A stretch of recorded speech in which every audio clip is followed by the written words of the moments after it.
Games Workshop quietly replaced their most memed product. Spiky bits. In this video, we're going to take a look at the curious case of the most memed product from Games Workshop getting disappeared off their web store and being replaced within, I think it was less than a year, to be quite honest. So what was this product that was so terrible that Games Workshop had to usher it out the door? What happened to those products themselves? Like, where did they go? Because everything costs money, right? And perhaps more importantly, why haven't they done this with other miniatures? So here's the post where we go over all of this information, and of course just the memes I'm going to show you, you'll probably be able to figure it out pretty quick. But if you want to read the article too, we'll put the link in the comments and then of course the description as well. So this was one of my favorite memes here. I didn't laugh out loud as much at this one as I did the next one I'm about to show you. I want to say this was on Auspex Tactics, but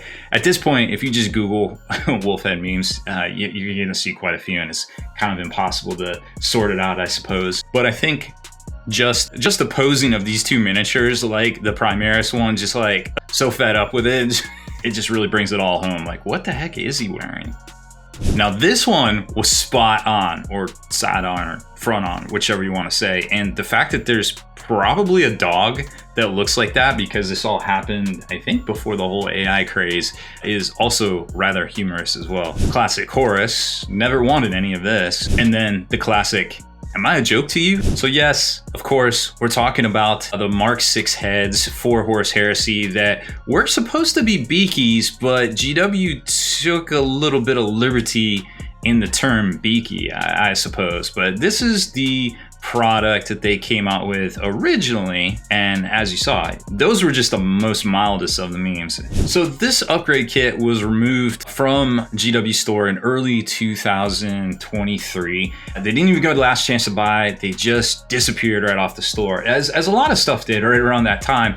And come to find out, a lot of it made its way into the, what I like to call the liquidator underground around Memphis, Tennessee, where there's a lot of hubs for all sorts of different distribution and manufacturing companies. You know, FedEx even has their nationwide hub there. I believe UPS might be in Kentucky. But either way, there's a lot of product just chilling around Memphis, Tennessee, and the surrounding Tennessee/Mississippi areas in general. You can find a lot of this stuff pretty cheap. Now, as the story goes, that was told to me, a storage space, which you can see here in this picture, worth of merchandise was slated for destruction. Apparently GW put it on a truck. It was supposed to go to the recycler, get destroyed, but again, as the story goes for this particular load here, I guess the guy driving the truck, you know, started Googling some of these products, realized how much the stuff was worth, realized that he could,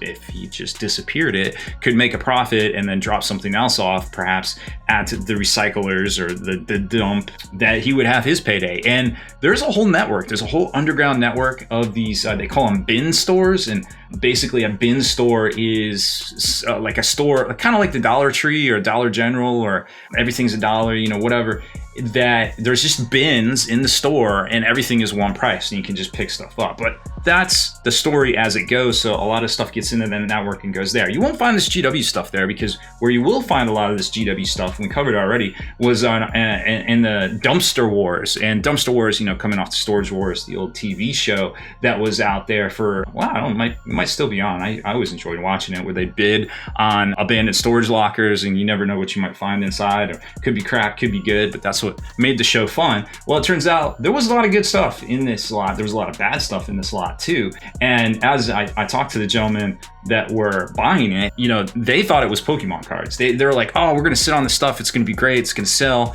And I was like, not really. You should sell that as quick as you can, because they're going to replace it and it's all going to get replaced very quickly. And a lot of this product has been replaced pretty quickly. Anyways, so this is one of the sellers here, another day in the PCB, that picked up this lot eventually. And as you can see, they sold 152 of these bad boys right here. So yeah, GW doesn't wholesale Forge World, right?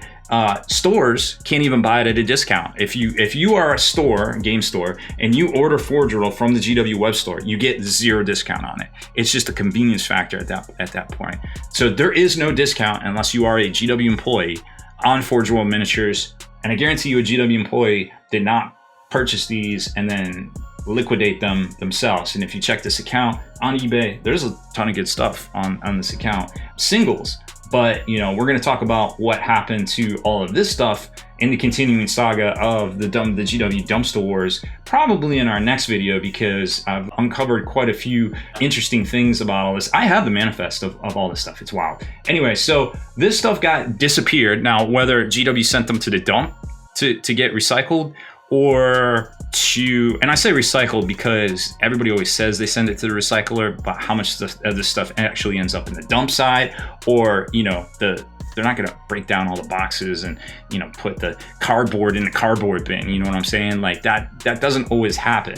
I'm not saying it would, I'm not saying it didn't, but either way, all of this new unboxed product got into the underground network, pieced out to all these different wholesalers and liquidators and retailers and things. And you can find a lot of the similar products up on Amazon, up on eBay for the past year or so. And this one right here, you know, they sold 152 of them. And by the description, you can also tell, hey, this packaging might have visible wear and tear because, well, it's been through a lot of hands. It had a bumpy ride to get to here. So either way, within about 8 months or so, because this was spring of 2023, within late summer, early fall, they put out the new Mark 6 heads for the Space Wolves, which, you know, are a little bit more beakier and a little bit more Baroque, I suppose, and definitely a bit more Fenrisian and traditional looking, as I guess we would expect. So yes, kind of a wild ride here on this one, but this was definitely one of their most memed products out there. And just the fact that it disappeared and then went into this network was pretty wild, to say the least. Now, there's been other products out there that some of us probably wish that they could have got their hands on for a discount, like Uriel Ventress. You might remember this head when it was revealed or previewed, I suppose. This head, well, it didn't get a lot of compliments, you know what I'm saying? So by the time, now remember, they 3D print all of these miniatures here, which is also pretty wild in itself. So this head, I guess, was a 3D print, and the paint job definitely didn't help it. Maybe the print didn't help it as well. But by the time it came out, the box art wasn't different, but the box art was different. Something about, I think all the retail images, like all the packaging, or not the packaging, but all the like promo stuff and like, hey, here's the image of the painted miniature, but not on the box, was changed to that new head there on the right, which I think looks a lot better, definitely more battle worn and such. And you can definitely tell when we put the kit together that, well, that was the sprue. So at some point from pre-production, from 3D printing to them actually doing the sprue, they changed it. But, you know, all the marketing material, all the pictures and everything, because they're working so far in advance to get this stuff done, and it takes so long to, you know, expertly paint these things, get the product images of them, and then actually get them, you know, produced in the warehouse, into retailers' hands. I mean, you're talking, in some cases, years. So if they don't have that kind of lead time with the 3D produced masters or the 3D printed, you know, promo stuff, that they would never get it done because it takes so long, you know, to get all that promo stuff done and all the painting and stuff done.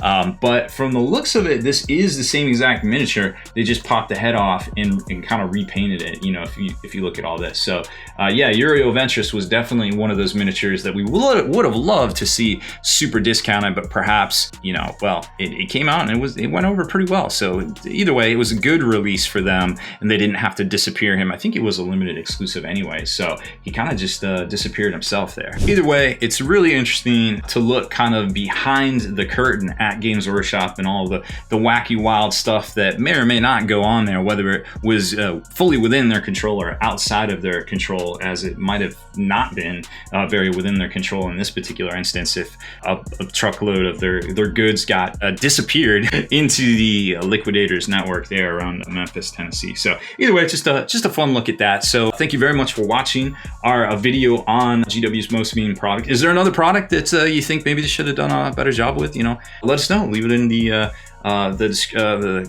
comments there, and you know, we'll see what everybody thinks about this one there. And be sure to turn on notifications and hit that subscribe button so you can be the first to like and comment on all our future videos.